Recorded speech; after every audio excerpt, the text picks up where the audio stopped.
गुरुदेव जय गुरुदेव जय गुरुदेव जय गुरुदेव जय गुरुदेव। नाम किसका?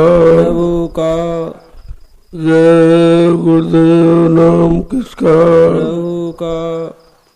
प्रभु का प्यारा नाम। जय गुरुदेव।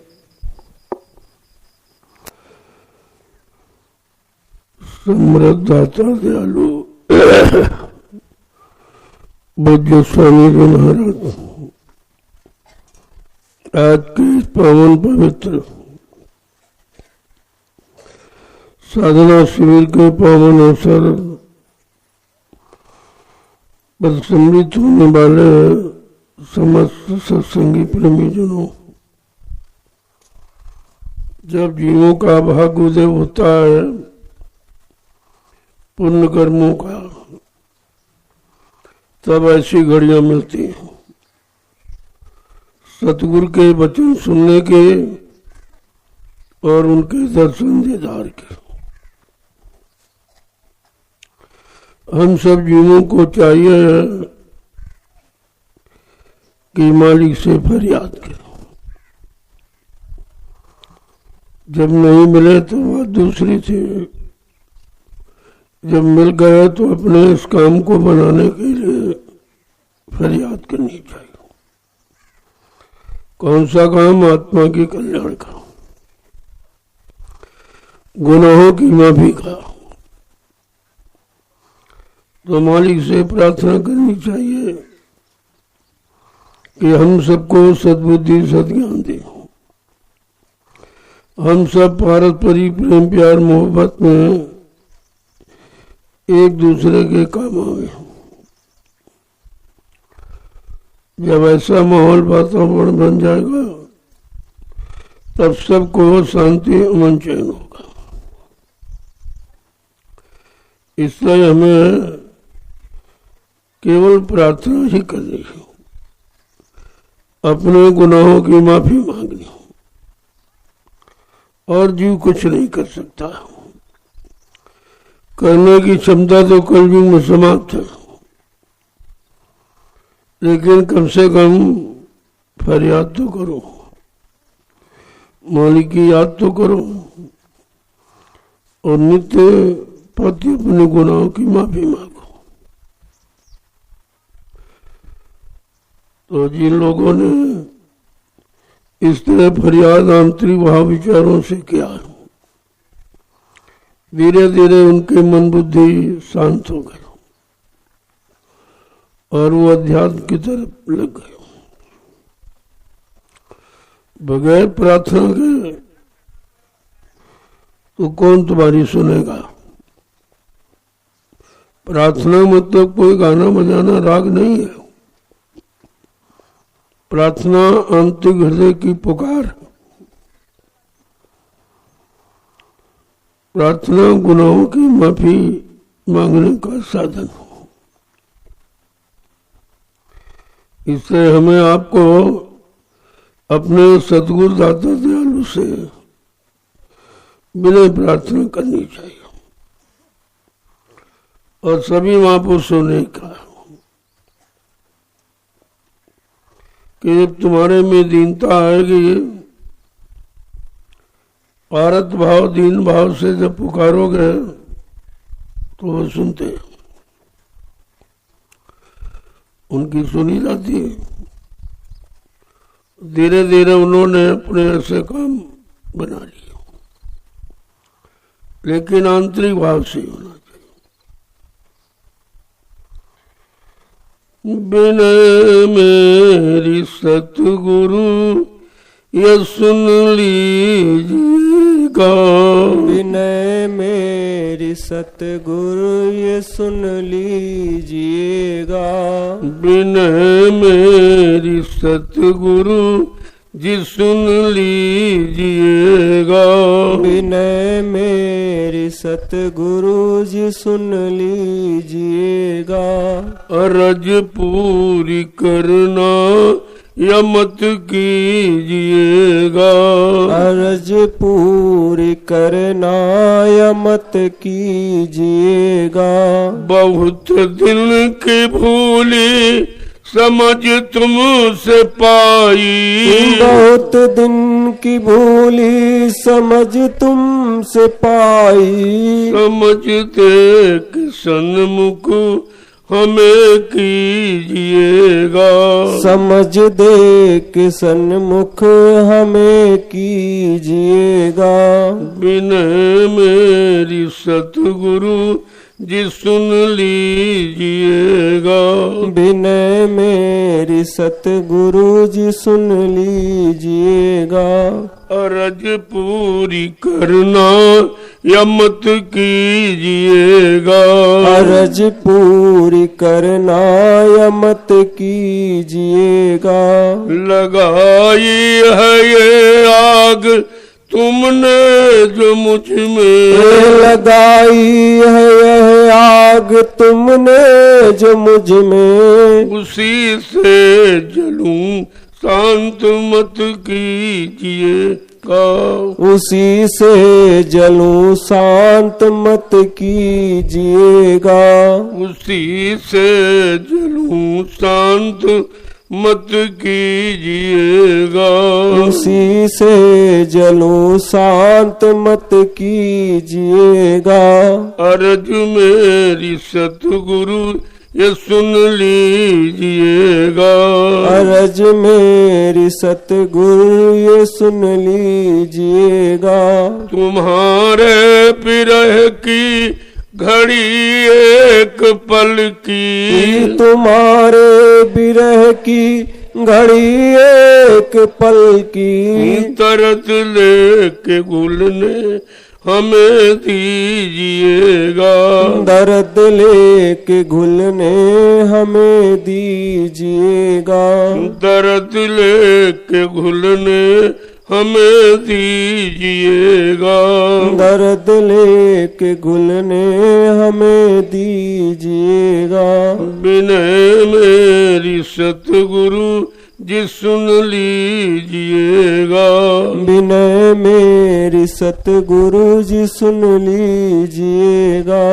अर्ज पूरी करना यमत कीजिएगा। अर्ज पूरी करना यमत कीजिएगा। ये उलझन हमारी स्वयं की खरीदी, ये उलझन हमारी स्वयं की खरीदी। उसे अपने ऊपर नहीं लीजिएगा। उसे अपने ऊपर नहीं लीजिएगा। उसे अपने ऊपर नहीं लीजिएगा। उसे अपने ऊपर नहीं लीजिएगा। विनय मेरी सतगुरु जी सुन लीजिएगा। विनय मेरी सतगुरु जी सुन लीजिएगा। अर्ज पूरी करना यमत कीजिएगा। अर्ज पूरी करना यमत कीजिएगा। तुम्हारी हमें याद दम दम पे आए, तुम्हारी हमें याद दम दम पे आए। तुम्हारी हमें याद दम दम पे आए। तुम्हारी हमें याद दम दम पे आए। हमें याद करना यमत कीजिएगा। हमें याद करना यमत कीजिएगा। विनय मेरी सतगुरु जी सुन लीजिएगा। विनय मेरी सतगुरु जी सुन लीजिएगा। अर्ज पूरी करना यमत कीजिएगा।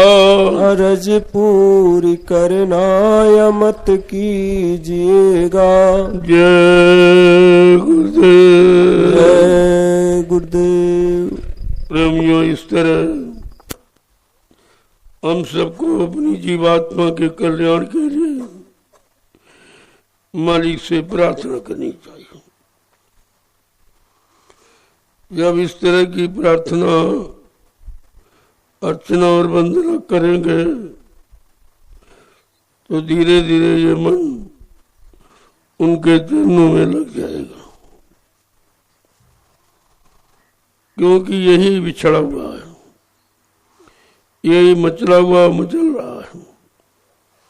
इसी मन को ठीक करना है और इसकी ठीक करने की कोई दवा नहीं है। केवल एक ही रास्ता है कि हम अपने मालिक को हर पल घड़ी याद करें। जब याद करने लगोगे तो उनकी दया मिलने लगेगी। जैसे दया मिली वैसे ये शांत हो जाएगा। बगैर दया के इसे शांति नहीं मिलती।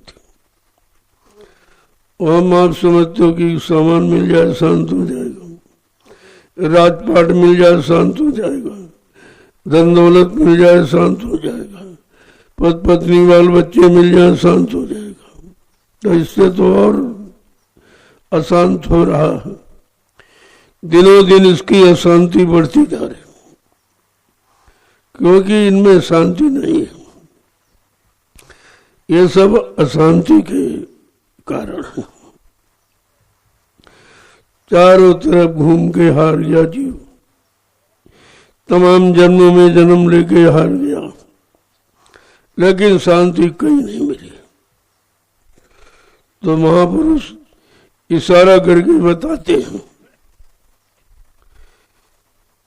कि कहीं शांति ढूंढे नहीं मिल रही है, कहीं शांति ढूंढे नहीं मिल रही है। भविष्य की नदी हर तरफ बढ़ रही है, भविष्य की नदी हर तरफ बढ़ रही है।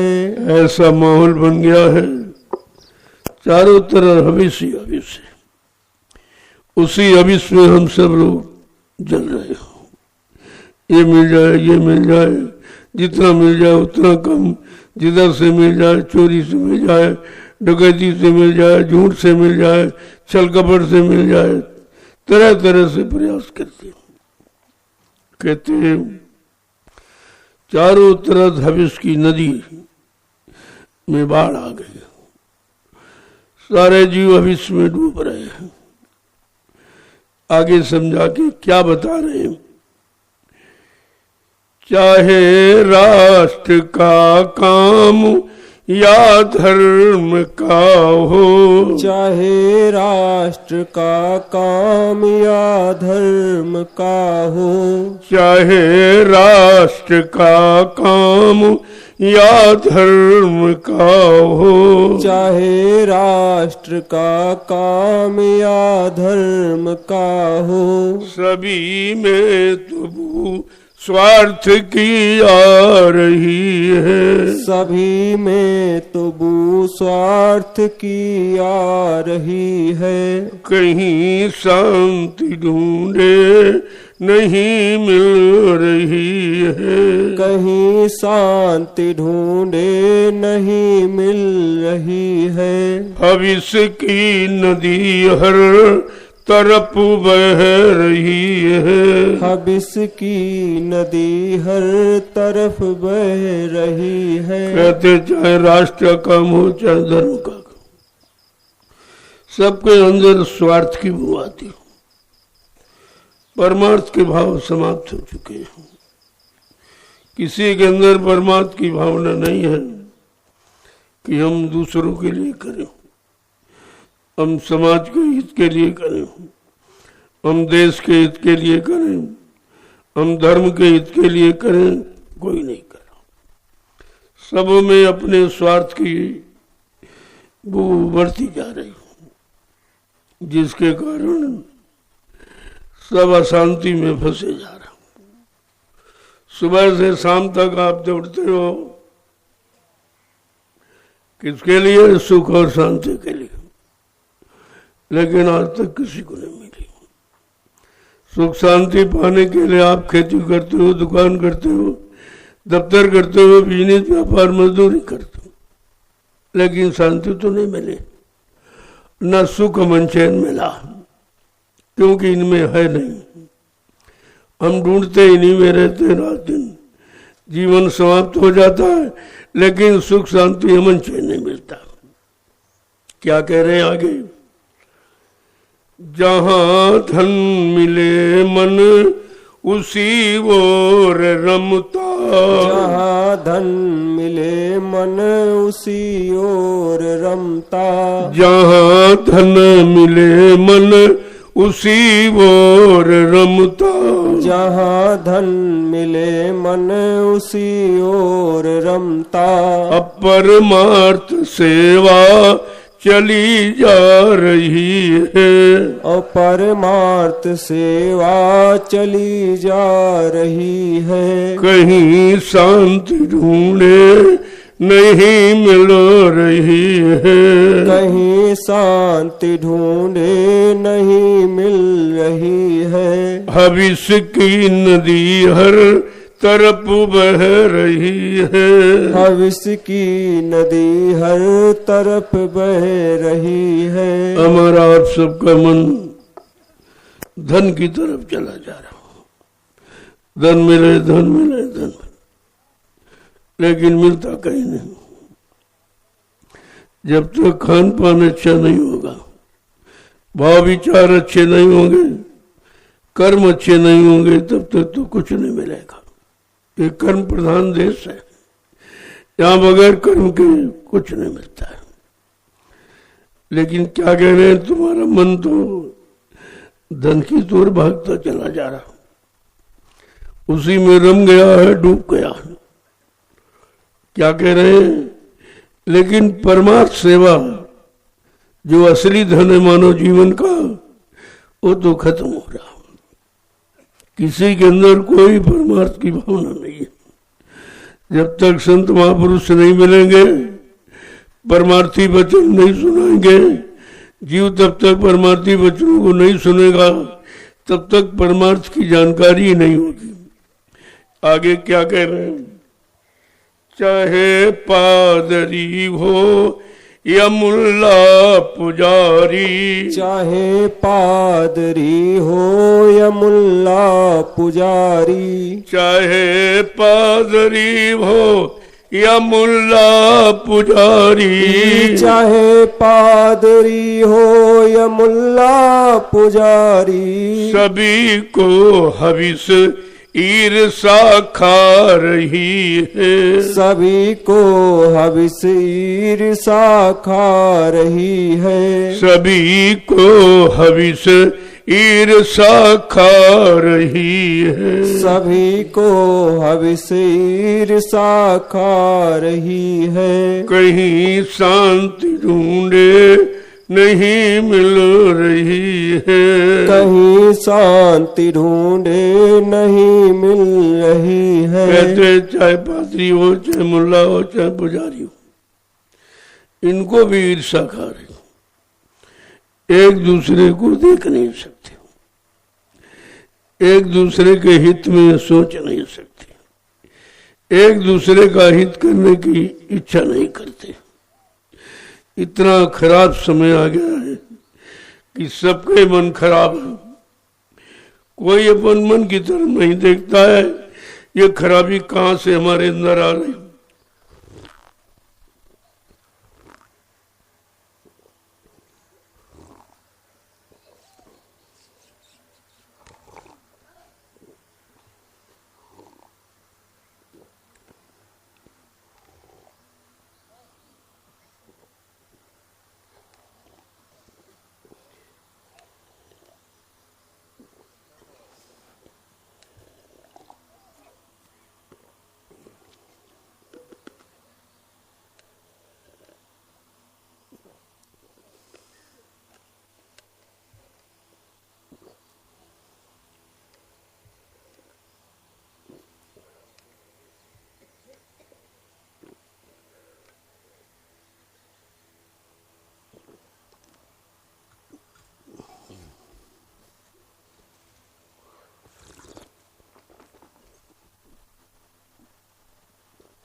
आज का मानो, आज की समाज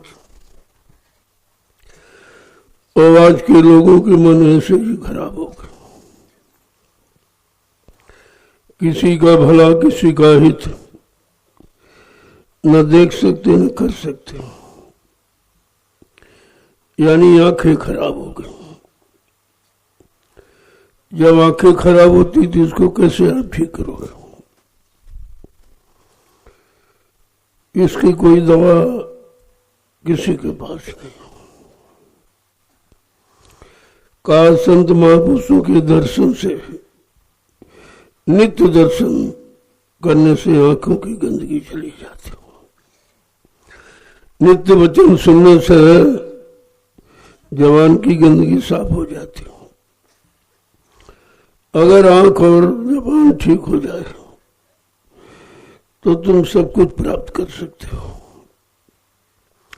आज यही गंदे हैं, इनकी गंदगी बारे में कोई सोचता भी नहीं है कि आखिरकार ये खराबी कहां से आ रही।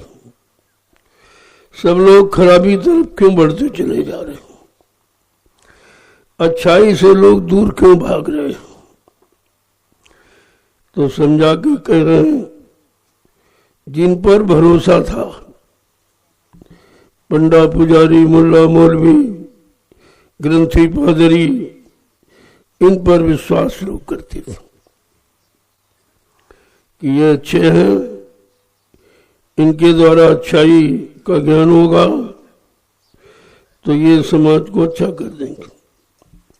लेकिन कह रहे हैं सभी को हविष ईर्षा खा, इनके अंदर भी ईर्षा और हविष घुस गई। तो जहां से मिलने की चीज थी वही खराब हो गई, तो फिर मिलेगा कहां से? क्या कह रहे हैं? पिता हो या भाई, पुरोहित गुरु हो। पिता हो या भाई, पुरोहित गुरु हो। पिता हो या भाई, पुरोहित गुरु हो। पिता हो या भाई, पुरोहित गुरु हो। सभी से झलक स्वार्थ की आ रही है। सभी से झलक स्वार्थ की आ रही है। सभी से झलक स्वार्थ की आ रही है। सभी से झलक स्वार्थ की आ रही है। जिनसे जिनसे उम्मीद थी और जिनको इस काम के लिए तैनात किया गया, कला सबके अंदर एक स्वार्थ ही रह गया कि हम ही खाएं, हम ही रहें, हम ही जिए, हमें मान मिले, हमें सम्मान मिले, हमें पद मिले। कहा केवल अपने तक रह गया इंसान। अब वो परमार्थ धर्मार्थ सेवा समाप्त हो गई, जिसके कारण ये समाज देश खराब हो गया। खराबी का ये कारण है, और इस खराबी पर कोई नजर नहीं डाल रहा कि आखिरकार खराबी कहां से हुई। समाज गंदा हो गया, समाज का खान पान गंदा हो गया, समाज का देखना सुनना, उठना बैठना, बोलना चालना, सोचना समझना, करना कराना सब गंदा हो गया। लेकिन समझ किसी को नहीं आ रही। क्या कह रहे हैं? कहाँ तक कहूँ प्रेम सब है ये खाली। कहाँ तक कहूँ प्रेम सब है ये खाली। कहाँ तक कहूँ प्रेम से सब है खाली। कहाँ तक कहूँ प्रेम से सब है खाली। मामा कहलाने में शर्मा रही है। नामा कहलाने में शर्मा रही है। मामा कहलाने में शर्म आ रही है। नामा कहलाने में शर्मा रही है। आज समाज की स्थिति क्या है? का जिन पर हम भरोसा करते थे,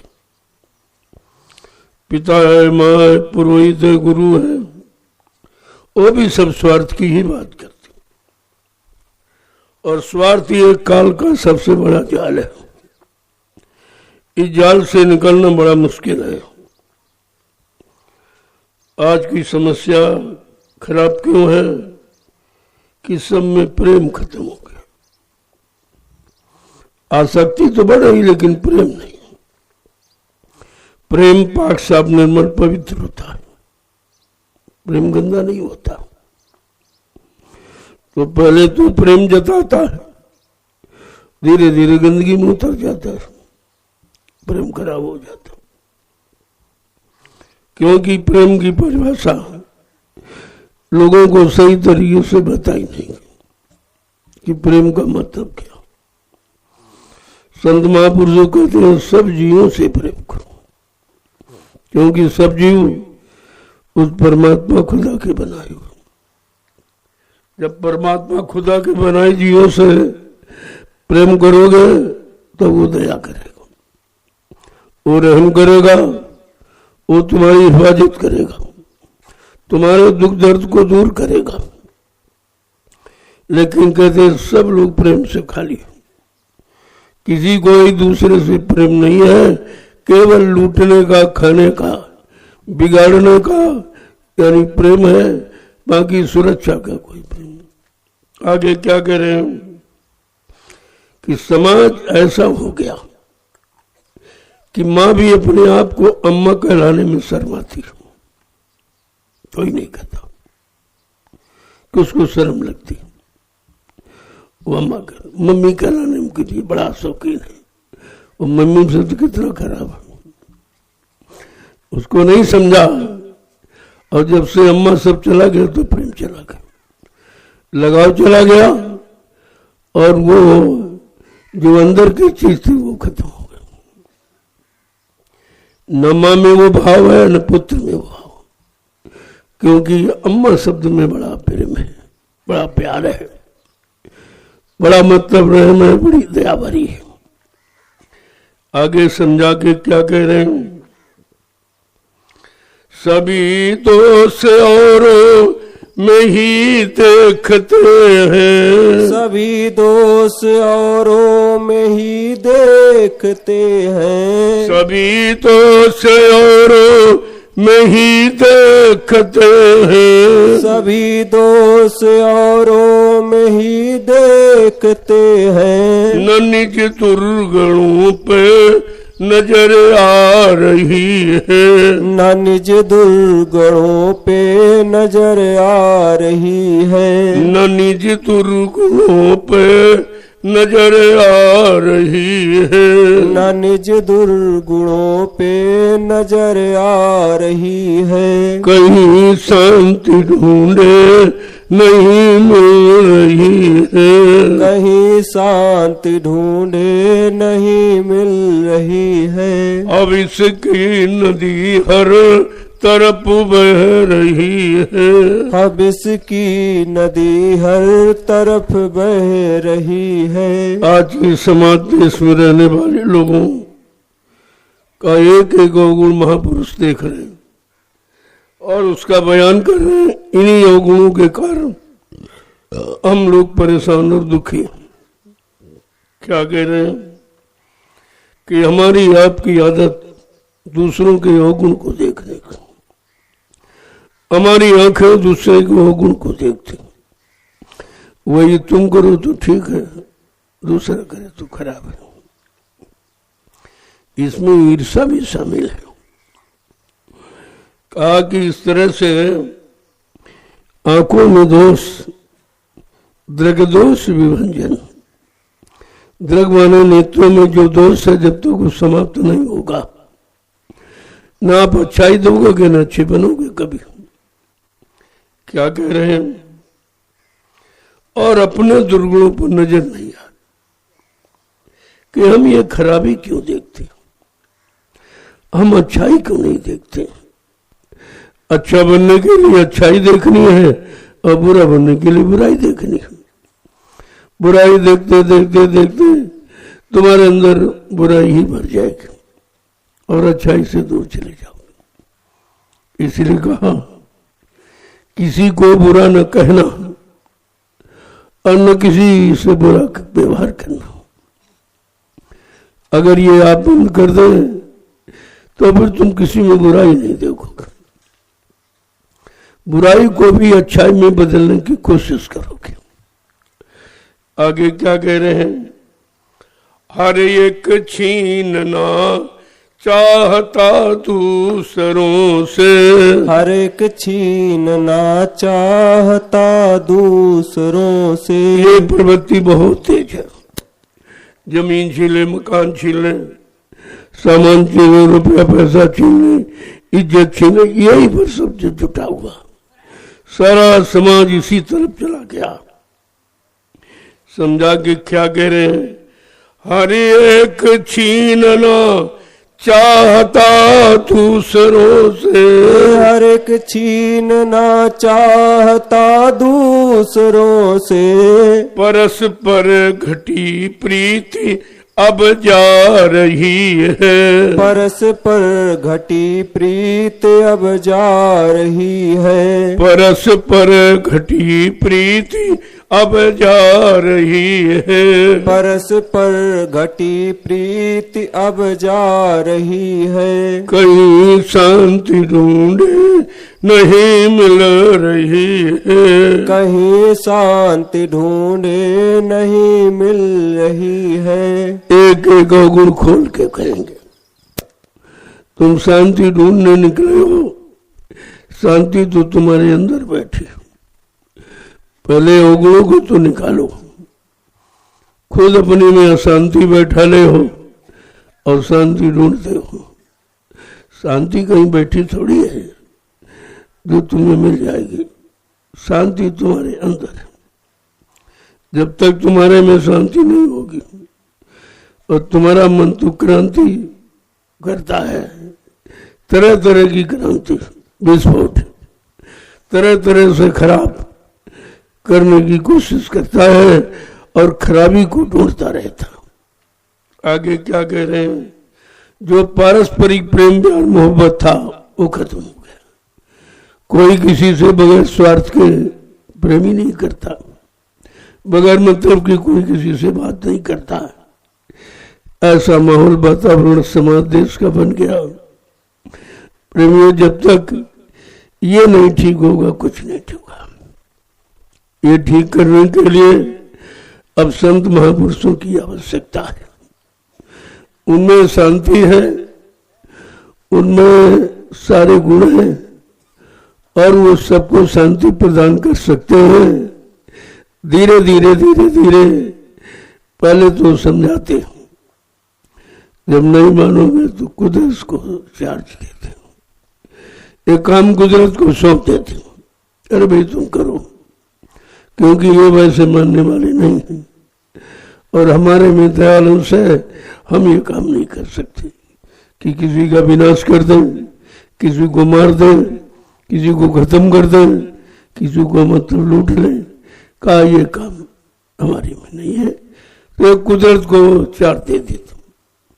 और कुदरत सबको समझाना जानती हूँ, उसके पास तुमको समझाने के सारे साधन हैं।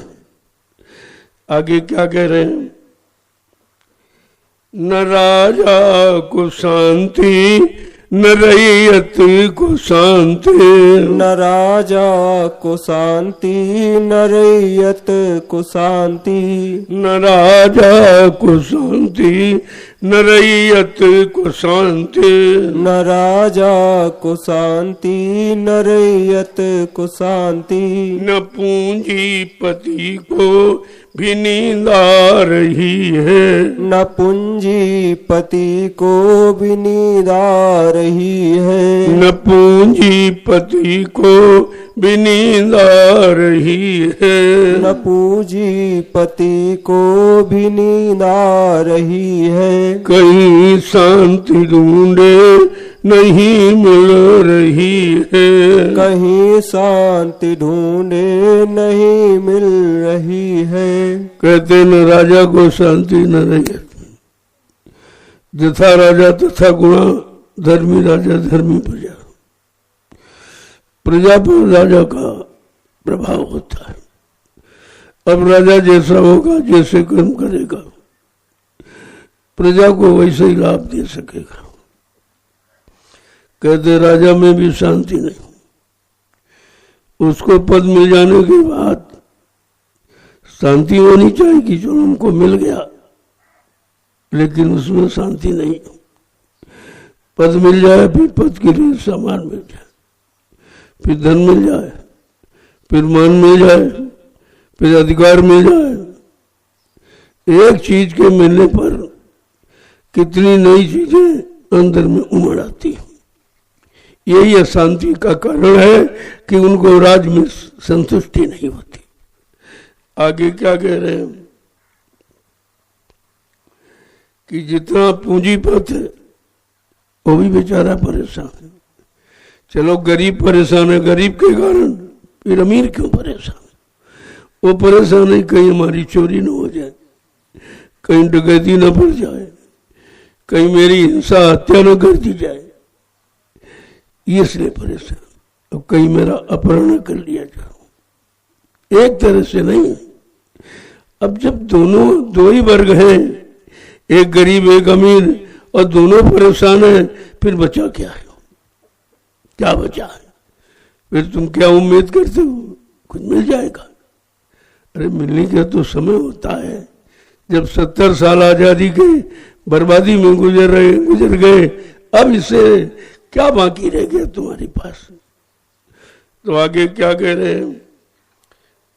अमीरों को भय है, गरीबों को भय है। अमीरों को भय है, गरीबों को भय है। अमीरों को भय है, गरीबों को भय है। अमीरों को भय है, गरीबों को भय है। व्यवस्था विरोधी बढ़ी जा रही है। व्यवस्था विरोधी बनी जा रही है। व्यवस्था विरोधी बढ़ी जा रही है। व्यवस्था विरोधी बढ़ी जा रही है। कहीं शांति ढूंढे नहीं मिल रही है। कहीं शांति ढूंढे नहीं मिल रही है। देखो दुख तकलीफ परेशानियों का एक एक शब्द आपके सामने खोलकर महापुरुष तो देख रहे हैं, वो अंदर से भी देख रहे हैं, बाहर से भी देख रहे हैं कि परेशान है और आगे परेशानी बढ़ेगी। क्यों?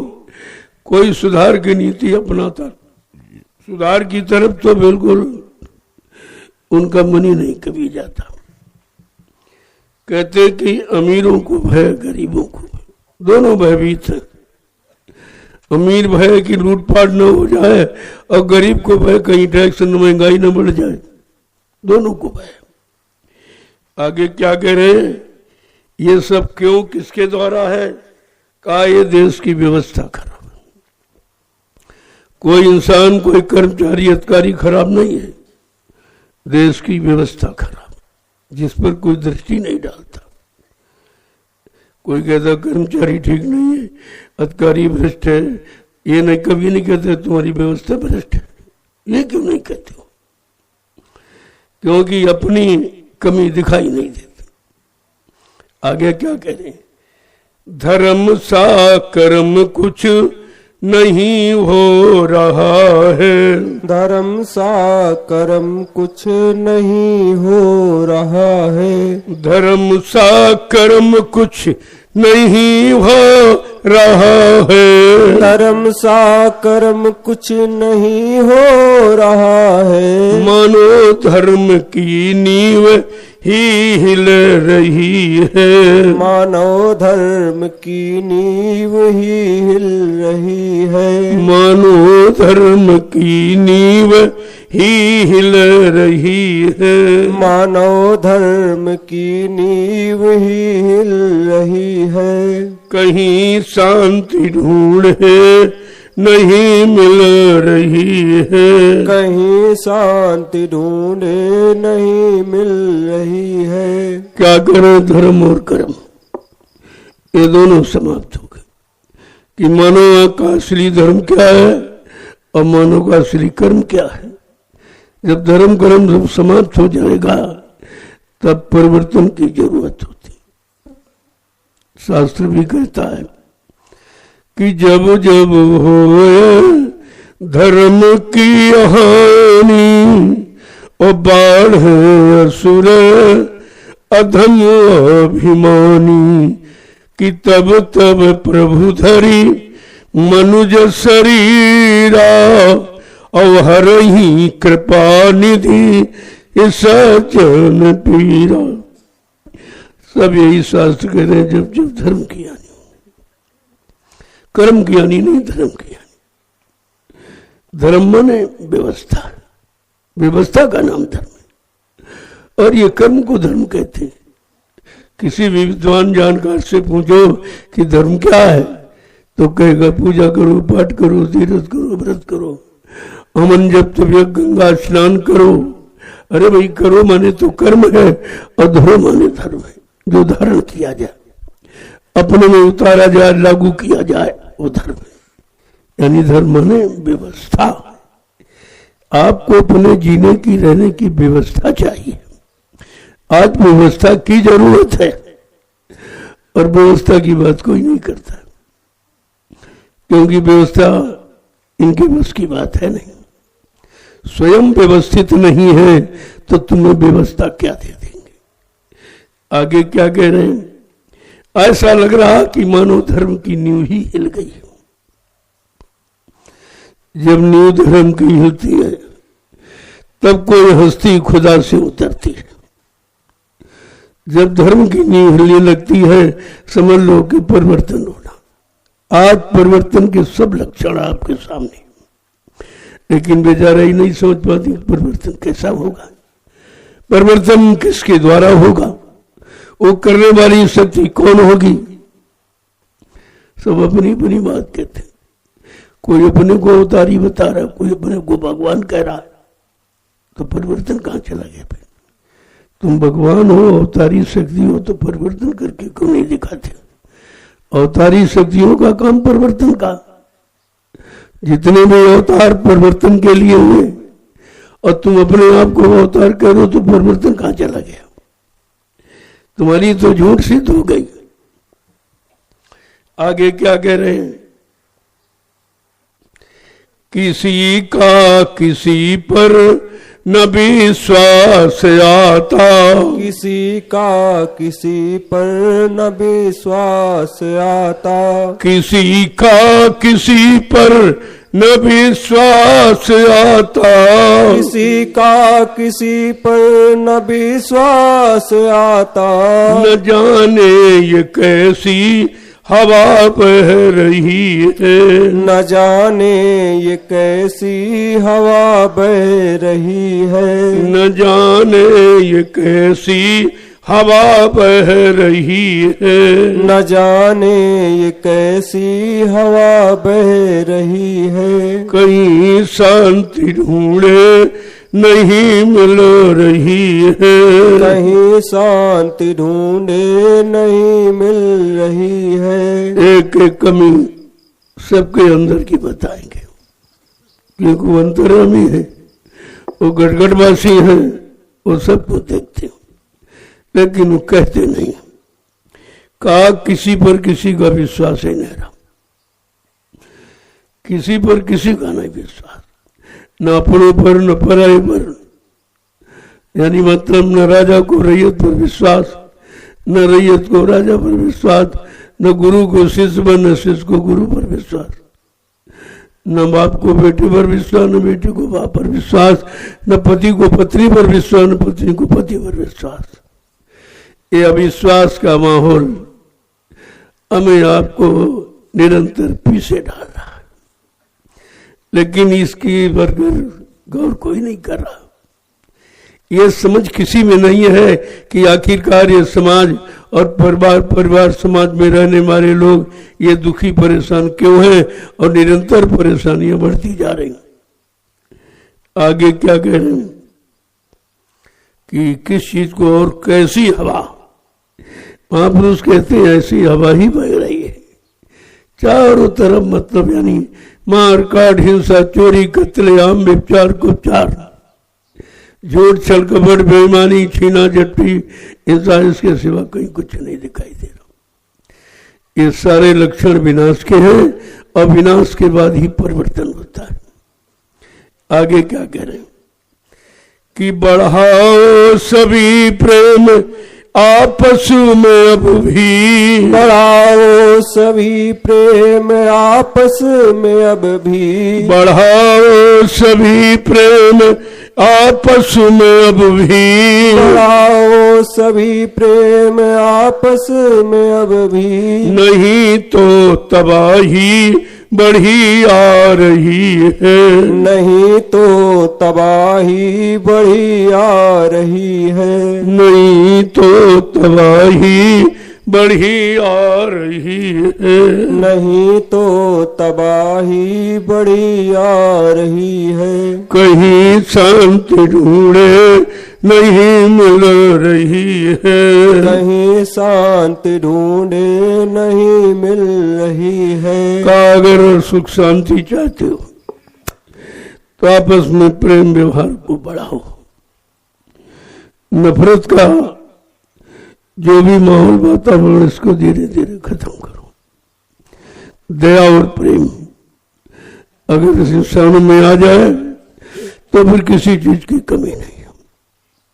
कमी तो इसलिए हम किसी पर दया नहीं करते, दया भाव चला गया और प्रेम समाप्त हो गया।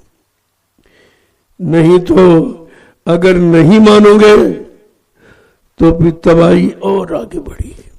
अभी तो कम परेशानी है, तबाही माने दुख तकलीफ परेशानी आगे और बढ़ती दिखाई दे रही है। आगे क्या कह रहे हैं, घृणा स्वार्थ दुष्कर्म खाएगा सबको, घृणा स्वार्थ कुछ कर्म खा लेगा सबको, घृणा स्वार्थ दुष्कर्म खाएगा सबको, घृणा स्वार्थ दुष्कर्म खाएगा सबको, सदाचार ही होलिका जल रही है, सदाचार की होलिका जल रही है, सदाचार की होलिका जल रही है, सदाचार की होलिका जल रही है। देखो कितनी बड़ी बात कर दी।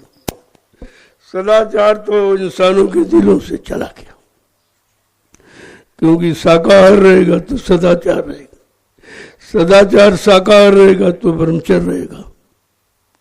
ये तीनों एक दूसरे के पूरक हैं।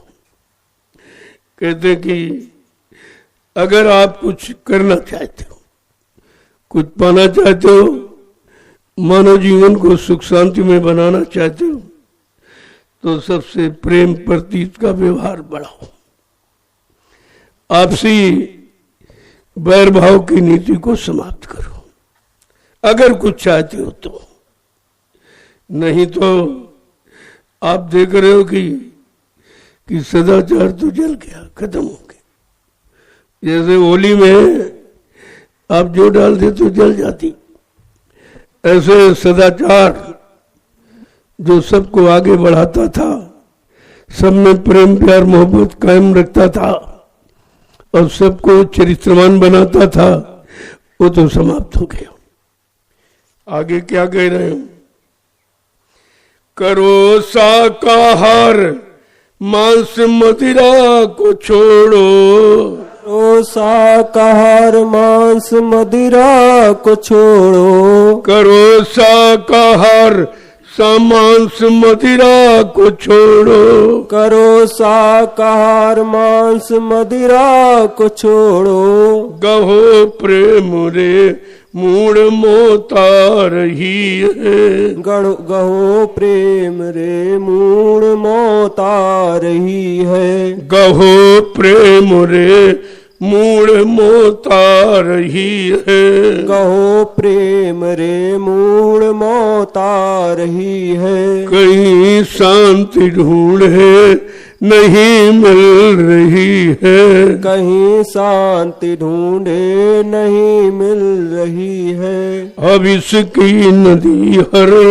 तरफ बढ़ रही है। अब इसकी नदी हर तरफ बढ़ रही है। देखो समाज और देश संपूर्ण मानव इंसानों की ये रहने गई, जिसके कारण आज हम परिवार में, समाज में, देश दुनिया में परेशान। परेशानी का कारण अपनी कमी, परेशानी के कारण अपने मन की गंदगी, ये हमारी परेशानी के कारण है।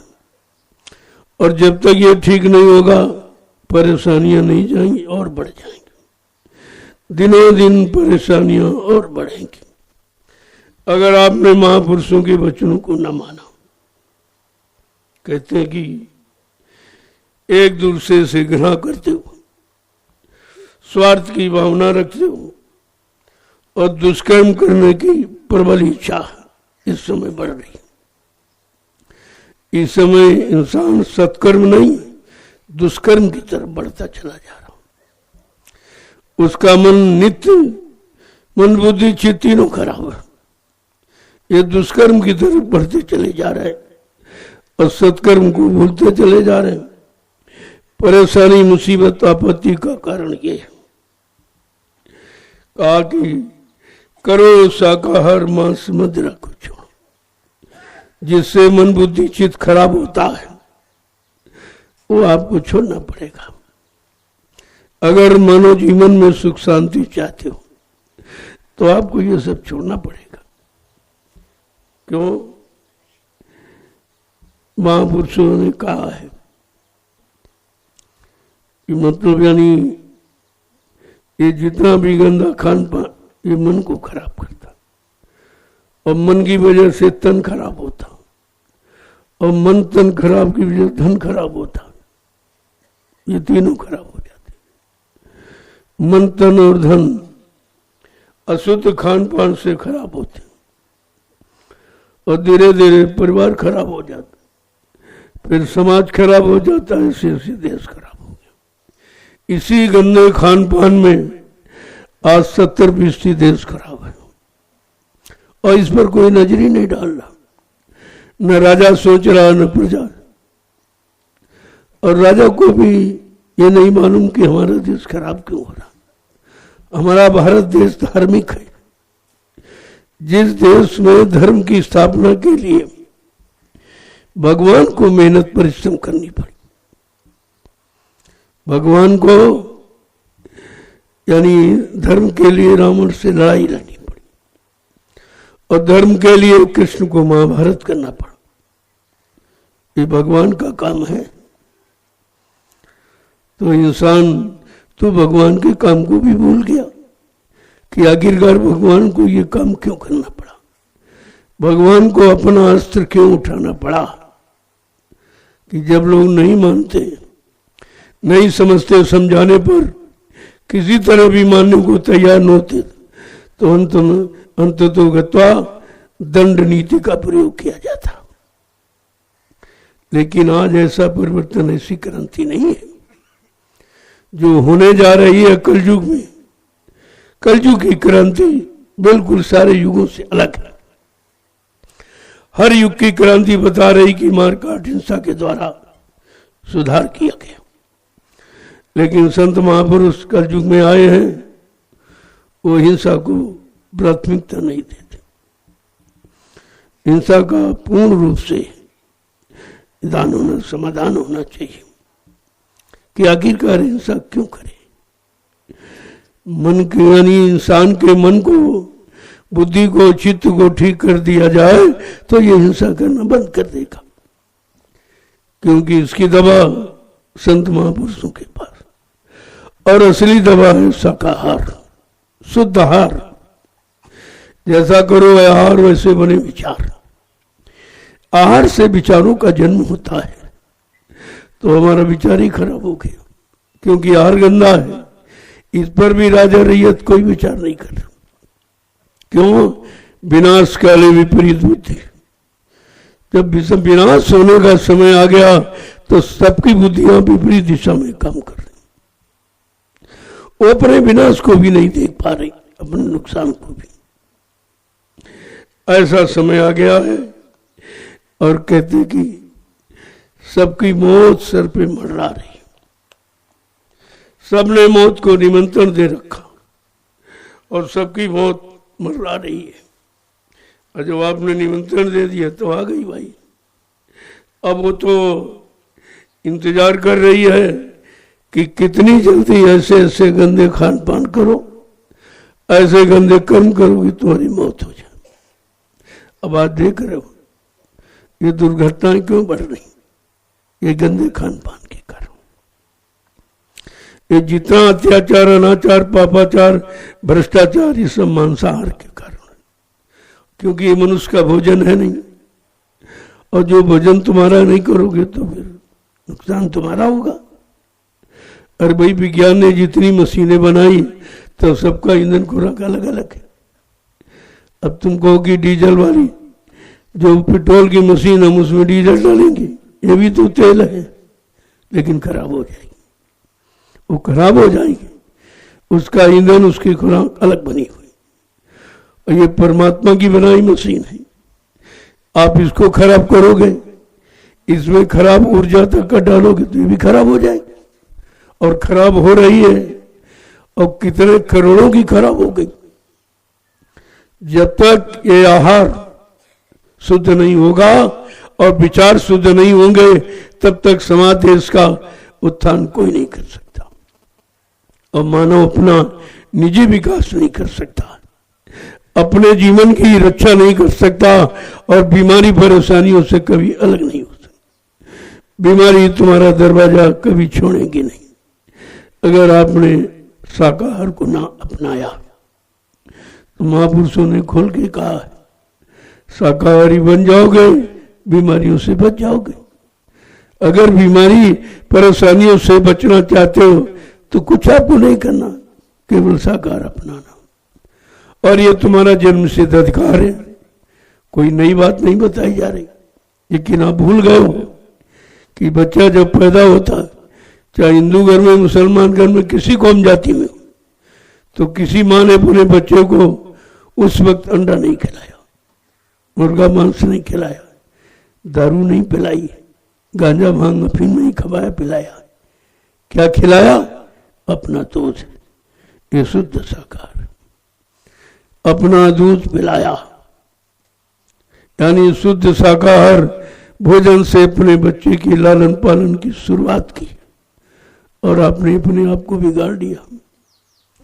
जब तुम्हारा आहार शाकाहार है, तुम शाकाहारी, सदाचारी, ब्रह्मचारी 3 गुण लेके पैदा हुए हो। अब 3 में से तुम्हारे पास पहले गुण नहीं है कि तुम शाकाहारी नहीं हो, तो सदाचारी ब्रह्मचारी बनने का सवाल ही नहीं उठता।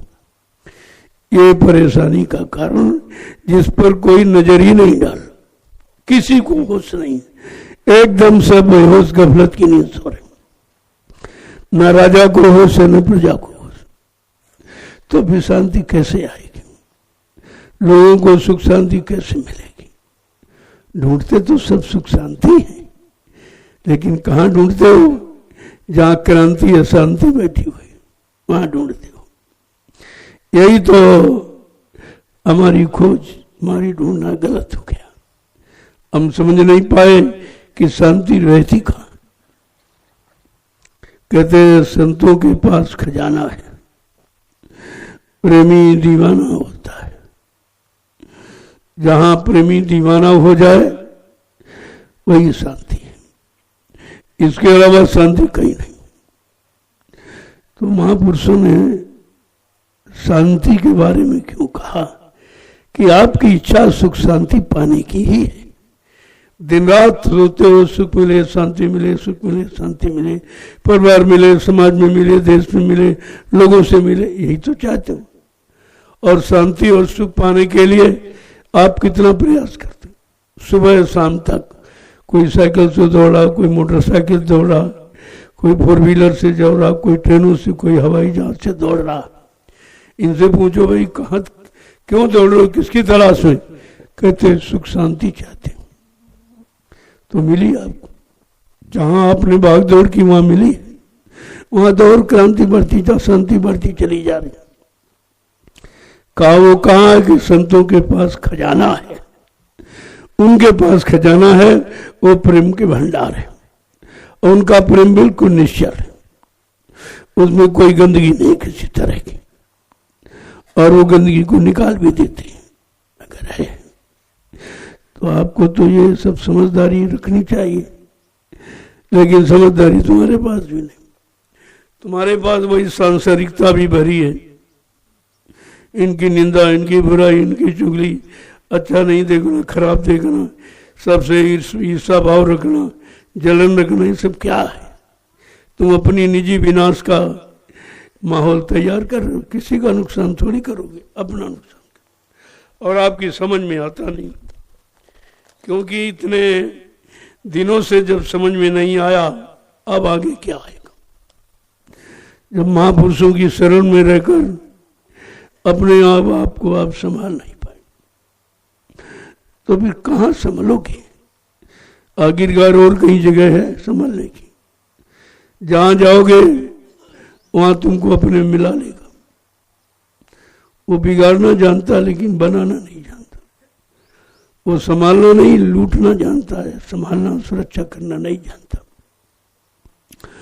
लेकिन तुम समझते हो कहीं मिलेगा कहीं। अरे भाई जाके देख लो, जाके देख लो, सब जगह लोग खोज करके आए तब यहाँ आए, सब जगह दौड़ के देख लिया, कहाँ मिलेगा कहाँ मिलेगा। हमने भाई जहाँ मिल जाए आप ले लो, मैं कब मना करता, मैं तो नहीं कहता हमारे पास आ जाओ, लेकिन जब तुम दौड़ के थक जाओगे, खुद ही समझ जाओगे कि कहाँ मिलेगा।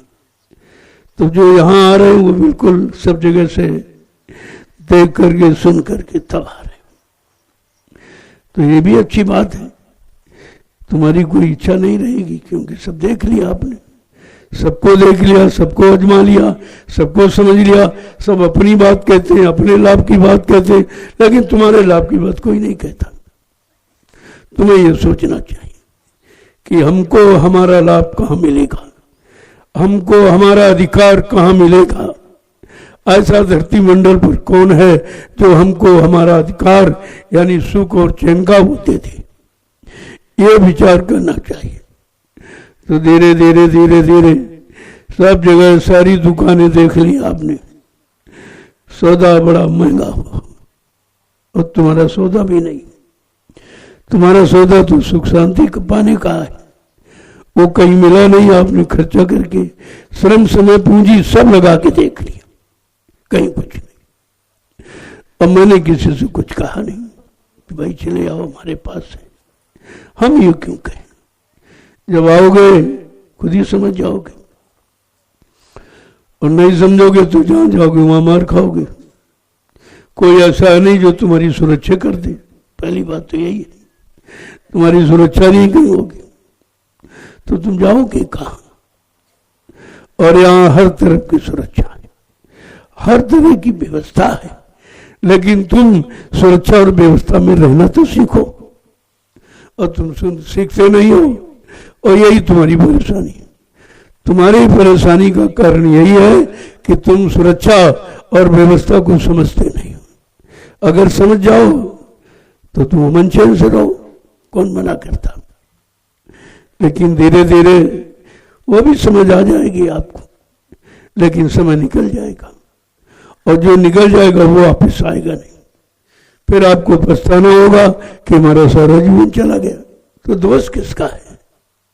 अभी तुमने समझा क्यों नहीं, तुमने जाना क्यों नहीं, तुमने पहचाना क्यों नहीं, तुमने अपने आप को नहीं पहचाना कि हम क्या थे और क्या हो रहे। हमारी कहीं सुरक्षा व्यवस्था कहीं नहीं, कोई नहीं कर रहा आपको। तो इतनी बड़ी चीज जहां मिलती हो फिर और क्या चाहिए आपको? आपको अपनी सुरक्षा चाहिए और आपको जीने के लिए व्यवस्था चाहिए, और क्या चाहिए? और जब दोनों चीजें मिल रही फिर बाकी क्या रहेगी?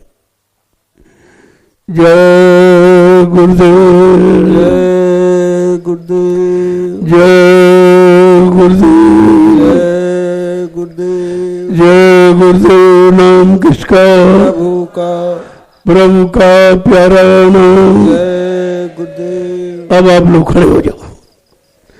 देखो आज सत्संग आखिरी दिन था, जो 1 महीने का साधना शिविर रखा गया है। आपका निर्विघ्न पूरा हुआ, कुदरत भी बिल्कुल आपके साथ रही, समय समय पर बारिश अपना काम करती रही, लेकिन सत्संग के समय आपको मौका देती, क्योंकि हम कुदरत को छेड़ते नहीं, हम उसके विरोध में कोई काम करते नहीं, तो फिर साथ क्यों नहीं देगी। हम कुदरत का साथ, कुदरत हमको साथ देती है। और आपने कई बार परीक्षण किया होगा, बड़े बड़े कार्यक्रमों, भीषण बारिश, बड़े बड़े तूफान, लेकिन सत्संग के समय बिल्कुल साफ हो। ऐसा नहीं, वो तो अपना काम करेगी और वो अपना काम नहीं भी करेगी। जहां उसके अनुकूल काम है वहां वो अपना नहीं काम करती, और जहां लोग करते हैं तो वो भी करती है। अब इस पर आपको विचार करना चाहिए। देखो ये दिन आपको बहुत अच्छे गुजरे, तमाम लोग बेचारे आने की तैयारी, लेकिन जीवन का समय खत्म हो गया तो रास्ते में उनकी मौत हो गई। लेकिन उनकी मौत बड़ी लाभकारी हुई, क्योंकि वो सत्संग में आ रहे थे, इसलिए उनकी आत्मा की संभाल हो गई, वो नरकों में नहीं गई। दोबारा फिर मानव शरीर मिल जाएगा, जो उनका बाकी रह गया उसे पूरा करेंगे। वह अच्छे सत्संगी परिवार में जन्म हो जाएगा तो जन्म से ही सत्संगी हो जाएंगे। ऐसा नहीं, लाभ मिलता है, उनकी शरण का लाभ सबको मिलता है। वो शरण में जब भी लेते हैं जब सब तरह से सुरक्षा करते हैं। अब लोग कहेंगे क्या सुरक्षा की, तुम मर गए, तुम क्या जानो क्या सुरक्षा की। सुरक्षा जीवात्मा की होती है, शरीर का तो तुम भी नहीं कर पाओगे। तुम भी शरीर को उठा के फेंक दोगे, जला दोगे, तुम कौन सुरक्षा करोगे। कोई शरीर को रखता है कि नहीं नहीं भाई पिताजी इनको रखेंगे, इनकी सुरक्षा करेंगे।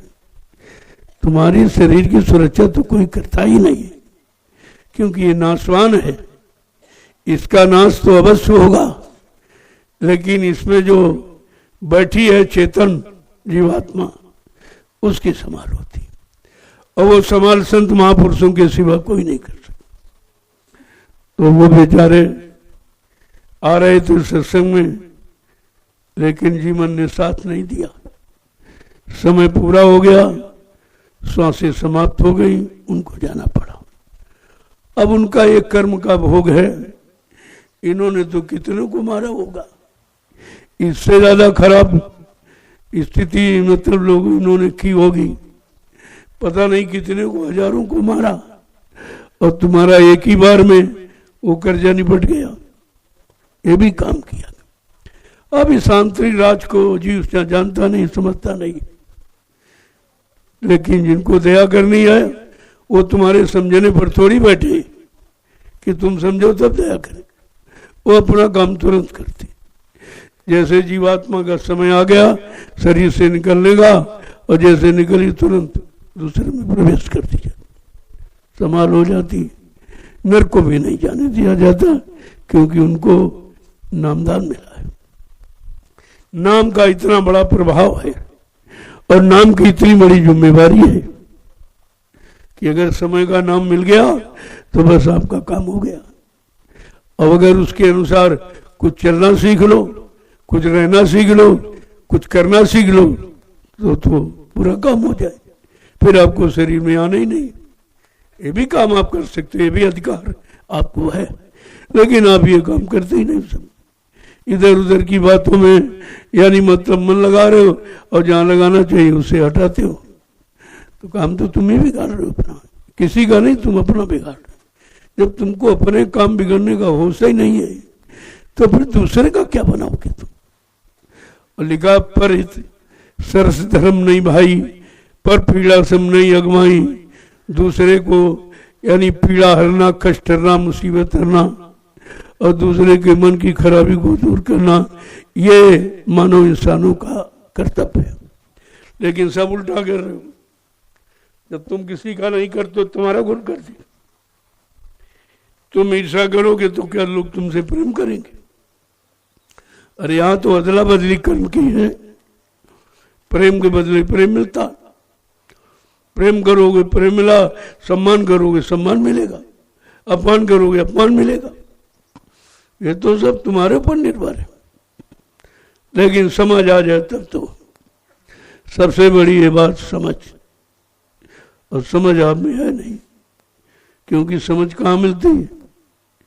ये कहाँ मिलती है? कहना ये बिन सत्संग विवेक न हो। बिना सत्संग के विवेक समझ नहीं आती, निरख परख पहचान करना नहीं आता। ये संतों के वचन सिखाते। और तुमको वचनों पर विश्वास नहीं, क्योंकि तुमको वचन याद ही नहीं रहते, तुम भूल जाते हो। अभी हम जो कहते हो तुम दोहरा नहीं पाते हो, अभी नहीं अभी भूल जाते हो। तो आगे वचन क्या याद रहेंगे? आज जो जो बताया गया अगर किसी से पूछो तो कोई नहीं बता पाएगा, तुरंत भूल जाते हो। इतनी आदत खराब है कि तुरंत भूल जाते हो। ये भूल क्यों हो रही है? तुमने मालिक को याद नहीं किया, मालिक के वचनों को नहीं याद किया। मालिक के वचनों को याद रखकर तुमने अपने जीवन में उनको उतारा नहीं है, इसलिए भूल भलैया में पड़े हो। और ये भूल भलैया इससे खत्म होगी नहीं, ये तो आपको करना ही पड़ेगा। अब वो किसी किसी जीव पर कहते थे चलो भाई अगर शरण में पड़ा तो भी उसका काम हो जाए, कम से कम विश्वास साथ पड़ा है, वो हटने वाला नहीं है। जैसे दो तरह कुत्ते होते, एक पालतू होता, एक और किसी का आ जाए दरवाजे, और जरा सा उसको धत्त को तो भाग जाएगा वो दूसरे वाला। और जो तुम्हारा पालतू है तुम डंडा मारो कुछ भी वो पीछ पूछ हिलाएगा, लेकिन जगह नहीं छोड़ेगा, दरबार नहीं छोड़ेगा। इस तरह के जीव भी होते हैं। कुछ जीव ऐसे हैं कि जरा सा कुछ कह दो बोले अपना अपमान समझते, तुम अपना अपमान समझते हो, वो तुम्हारा अपमान करते हैं। या वो जीवों के अपमान के लिए आए हैं कि सबको सम्मान दिलाने आए, सबका काम करने आए, तुम उन्हीं में दोष देखते हो। तो तुम निर्दोष कैसे बनोगे जब उन्हीं में दोष देखोगे? ये जीव की सबसे बड़ी कमी है कि वो निरंतर पास रहने वाला वो फिर मर्यादा को भूल जाता है, वचनों को भूल जाता है, मर्यादा को भूल जाता है। वो अपने जैसे मानो शरीर के रूप में समझता है, लेकिन करनी नहीं देखता कि उनकी करनी क्या मानव शरीर जैसी है। जो मानव शरीर कर्म करता है क्या वैसे कर्म उनके, क्या उस तरह की मतलब भूल करते हैं, क्या उस तरह से लोगों को बिगाड़ने का काम करते कि संभालने का काम करते? यह सब जानकारी आपको रखनी चाहिए। क्यों दी जाती है आपको? अभी क्या आगे समय और खराब होगा। जब नहीं मानोगे नहीं समझोगे तो भी परेशानी में चले जाओगे, फिर वो परेशानी आपकी दूर नहीं होगी, फिर कितने जन्म आपको लेने पड़ेंगे। यही सबसे बड़ी बात। भगवान कृष्ण के साथ पांचों पांडव रहते थे 24 घंटे, लेकिन वो उनको पहचान नहीं पाए। वो इंसान मानते थे, भगवान नहीं मानते थे। कभी कहते हमारा सारथी नौकर है, हमारा रथ हाँकता है, कभी कहते हमारा मित्र है, कभी कहते कि ये सुभद्रा के नाते को हमारा साला है। इन रिश्तों में भगवान को नहीं पहचान पाए, नहीं समझ पाए, तो साथ में रहते हुए भी पांचों नरक में चले गए, नरक में चले गए।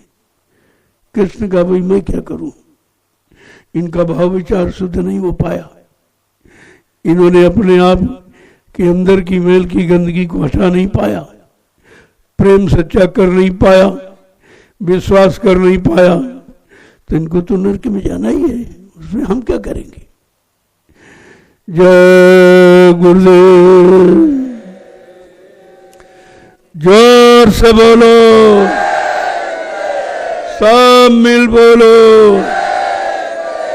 बोलना होगा, अभी से बोलो। दुख दर्द हरेंगे, सब कष्ट मिटेंगे, सुख शांति भी देंगे। सबके दाता, सबके मालिक, प्रेम से बोले। ये नाम नहीं इंसान का, ये काम नहीं इंसान का। कि देखो नाम अपना परिचय रो देता आपको, मैं ये करूंगा, मैं ये करूंगा, मैं ये करूंगा, जबकि किसी नाम ने ऐसा परिचय नहीं दिया, किसी नाम ने कुछ करने की बात नहीं किया।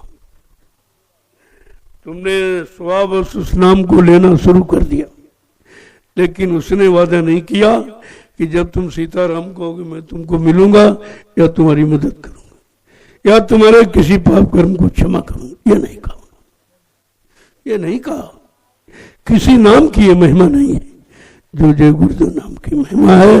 और ये नाम कहता कि हम ये करेंगे, हम ये करेंगे, हम ये करेंगे, हम ये करेंगे, और रोज आपसे दोहराया जा रहा, और फिर भी आप नहीं समझ पाते। जब ऐसे नाम से जुड़ गए फिर चिंता किस बात की, फिर किस बात की फिक्र आप करते हो। लेकिन विश्वास नहीं है।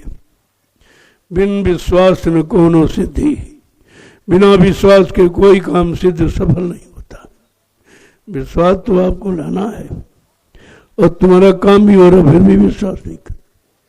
जो सुख शांति आपको यहाँ हो कहीं नहीं। तुम दुनिया में कहीं चले जाओ, राजा को भी इतनी शांति नहीं जो आपको यहाँ। ऐसा यह स्थान है, ये सबके सुख शांति अमन चैन का, और सबके लिए बनाया गया। किसी एक व्यक्ति एक जाति के लिए नहीं है, सबके लिए। ऐसा भी कहीं चलाओ, जो कहीं तुम किसी जगह धर्मस्थल में चले जाओ, वहां भी कुछ नहीं, वहां भी भोजन का पैसा दो, ठहरने का पैसा दो, पानी का पैसा दो, लैट्रिन बाथरूम का पैसा, ये सब पड़ता है। लेकिन आपका कैसा स्थान, कितने लाख लोगों को दे रहा है। ये आपकी सेवा का सौभाग्य है कि ऐसी जगह लगी है जो लाखों लोग यानी लाभ पा रहे हैं। ये धन है, धन, ये धन भी धन्य है जो ऐसी जगह लग जाए जिससे लाखों लोग लाभ उठाए। उसी संदर्भ में एक छाया के लिए आपके सामने संकल्प रखा गया। मेरा कोई संकल्प नहीं, वो आपका है, आपके लिए है, आपकी सुख सुविधा के लिए, आराम के लिए। कि अगर एक बगीचा हो जाए तो छाया हो जाएगी आपको। जैसे आप आज धूप में बैठे हो, ये धूप में नहीं बैठना पड़ेगा, उस बगीचे में छोटे छोटे कार्यक्रम आपके हो जाएंगे और आपको सब तरह से लाभ मिल जाएगा। और सारे हिंदुस्तान में एक नया मिसाल बन जाएगा कि एक बगीचे का। ये कोई संग नहीं करता, कोई संघ कोई समितियां ये काम नहीं करती। वो अपने अपने लाभ की बात सोचती है, और यहाँ सबके लाभ की बात सोची जा रही है कि ज़्यादा से ज़्यादा लाभ सबको कैसे मिले, गरीब का भी और अमीर का सबका धन लग जाए और उस धन से सबको लाभ मिले। तो व्यवस्था आपके लिए सोच के रखी। अब आप जितनी जल्दी अपनी व्यवस्था का इंतजाम कर लो उतनी जल्दी हो जाएगा। वो तो आप पर निर्भर करती। मैं इधर उधर किसी से नहीं को लेता हूँ। आते लोग हैं बड़े बड़े सेठ कि हमसे करोड़ ले लो, 2 करोड़ ले लो, क्यों सबको गरीबों को सताते हो। हमने सताते हैं, इनके अंदर भाव पैदा करते, इनके अंदर प्रेम भक्ति पैदा करती, इनके अंदर ये सेवा भाव पैदा करती है। तुम्हारा ये नंबर 2 की कमाई लेके हम क्या करेंगे? क्या इससे धर्म आएगा? क्या इससे कोई लोगों के अंदर धार्मिक भाव विचार पैदा हो जाएंगे? नहीं, हमको ये नहीं चाहिए। ये तुम्हें देना, तुम्हारे पास ज्यादा जाओ उधर निमसार चले जाओ, पंडों को वहां बांट देना, दे दो। बात तमाम गरीब लूले लंगड़े अंधे सब है, उनको दे दीजिए, हमें नहीं चाहिए। हमारे पास हमारे प्रेमी ही बहुत है, उनको जो करेंगे वो उनका होगा, इसमें कोई किसी का हिस्सा नहीं बनेगा, कोई लाभ लेने वाला नहीं होगा, और हमेशा तुम्हारा नहीं। शरीर छूट जाएगा, लेकिन बाल बच्चे आपके वो भी सराहना करेंगे कि हमारे पिता ने एक अच्छा काम किया है। और तो जहाँ खर्च किया सब चला गया, सब लोगों ने लूट लिया, परिवार वालों ने, हमारा हिस्सा हमारा हिस्सा हमारा, लेकिन इसमें किसी का हिस्सा नहीं हो, ये कोई नहीं कहेगा। तो इसलिए एक ऐसी व्यवस्था सोच के रखी गई है कि गरीब अमीर सबको लाभ मिल जाए। और आप कहाँ लाभ पाओगे, क्योंकि 1500 या लाख रुपए में तो लाभ मिलने वाला है नहीं, कि 1 लाख रुपए में भी कहीं कोई चीज नहीं मिलेगी, कोई व्यवस्था नहीं बनेगी। और लेकिन अब देखो आपकी छोटी छोटी सेवाओं से कितनी बड़ी व्यवस्था बनने जा रही। लोगों ने सोचा भाई बड़ी जगह है तो बड़ा पैसा है, तुमने कहा हमारे पास बड़ी संगत है, प्रेमी है, प्रेमियों की इच्छा तो है, हो जाएगा सब, ऐसा नहीं, कोई काम रुकने वाला नहीं, सब हो जाएगा। केवल आप अपनी जगह पर रहो और सेवा भाव बनाए रखो तो कोई काम आपका रुकेगा नहीं, सब हो जाएगा। अभी चूंकि आप आए थे, मतलब यानी कार्यक्रम में आए थे, कोई पैसा थोड़ी बांध के आया था, लेकिन फिर भी आपने तुरंत अपना भाव दिखाया कि जो है वही सही। तो इससे पता चल गया कि ये बाद में भी अपना कर देंगे, जिनको करना है वो बाद में संगत के नाम कर देंगे। आपकी समिति बनी हुई है, किसी आदमी को जिम्मेदारी नहीं थी कि वो लूटपाट करके चला जाए, वो समिति आपकी बनी हुई है और खाता खुला हुआ, उसमें आपका पैसा सुरक्षित है, जब जरूरत पड़ेगी तब उसको निकालेंगे। और कोई मेरे बगैर निकाल नहीं सकता, न मेरे बगैर कोई खर्च कर सकता, जमा तो कर सकता है लेकिन निकाल नहीं सकता, उसमें हमारी जरूरत पड़ेगी। और हम ऐसे निकालते नहीं हैं, जब कोई आवश्यकता प्रेमियों के लिए देखते हैं तब उसको निकाला जाता। तो कुछ वो और कुछ आप दे रही है, इससे सब काम हो जाएगा, आपका बन जाएगा। जय गुरुदेव। अब यहां से जाओ, सबको बताओ, क्योंकि जन्माष्टमी कार्यक्रम है, सब लोग आएंगे घरों से, तो उनको मालूम हो जाएगा, तो अपनी व्यवस्था करके आएंगे कि चलो भाई चलना है और सेवा देनी। बगीचे का नाम सुनते ही प्रेमियों में उत्साह जाग गया कि नहीं नहीं, ऐसा काम तो संगत के जरूर होना चाहिए, छाया बहुत आवश्यक। अब यहाँ तो जंगल था, ये इतनी जल्दी छाया तो नहीं, 10-15 साल लग जाते, और आपको एक बनी बनाई छाया मिल रही, यानी 15 साल का काम आप एक ही दिन में हो जाएगा। 15 साल में पेड़ तैयार होता है, छाया खिलाई, फल खिलाई, और आपको बना बनाया तैयार किया मिला, तो 15 साल का काम एक दिन में आप कर रहे हो, एक दिन में। यही तो सच्ची नीति है कि हमारा जल्दी हो जाए और सबका लग जाए। कुछ का जीवन थोड़ा रह गया, वो सोचते हमारा तो जीवन ही थोड़ा है, हम क्या करें, यानी मतलब, तो उनके लिए व्यवस्था बना दी गई कि भाई आप भी कर सकते हो, क्योंकि आप करोगे तो ये तुम्हारे साथ जाएगा। और तो धन पैसा साथ नहीं ले जा सकते, कोई तुम्हारे परिवार का लेने नहीं जाएगा। जैसे तुम्हारे प्राण निकले, फट से तलाशी करेगा, देखो जेब में तो नहीं कुछ जा रहा है, कोई आंख के कान में, कोई नाक में, तू पैरे नहीं, सोना बोना फट से निकालो, थोड़ा उसको रख लो, सब कोई नहीं देखा। लेकिन ये अपने सामने जो करके जाओगे ये तुम्हारा होगा, इसमें किसी का कोई हस्तक्षेप नहीं होगा। यही बात तो सामने रखने के लिए ये व्यवस्था बनाई गई कि आप अपने सामने कुछ करो, कुछ कर लो, तो ये सामने किया हुआ हमेशा तुम्हें याद रहेगा। और तुम ये जो कर रहे हो कोई अपने लिए नहीं कर रहे हो, सबके लिए कर रहे। आगे आने वाले लोग जो जब आएंगे, जब वो छाया में बैठेंगे और फल खाएंगे, तो कैसी दुआ देंगे आपको, वो तो उन्हीं का दिल जानेगा। ये दुआ पाने का ये माध्यम है। और तुमने रात दिन कमाया, कोई तारीफ कर रहा तुम्हारा, कोई बेटा बेटी कोई तुम्हारी तारीफ कर रहा, बहुत कमाया, बड़े अच्छे, और ज्यादा कहोगे तो कहेंगे अब कमा के दिखाओ, तो तुम्हें और क्रोध आएगा कि देखो इतना कमा के मकान बना दिया, जमीन खरीदी और सब कर दिया, कहता आप कमा के बताओ, हमारा कमाने का समय। तो तुमने कमाने के बाद ये नहीं सोचा था कि हम कहाँ लगाएं जो कोई शिकायत तो नहीं करेगा, उसके लिए रास्ता निकाला गया। जय गुरुदेव।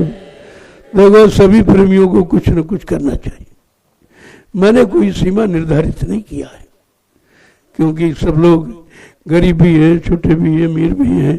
सीमा निर्धारित कर दूं तो उनके अंदर ये होगा कि हम कैसे पूरा करेंगे, वो पश्चाताप करने लगे बेचारे। तो सीमा निर्धारित नहीं है।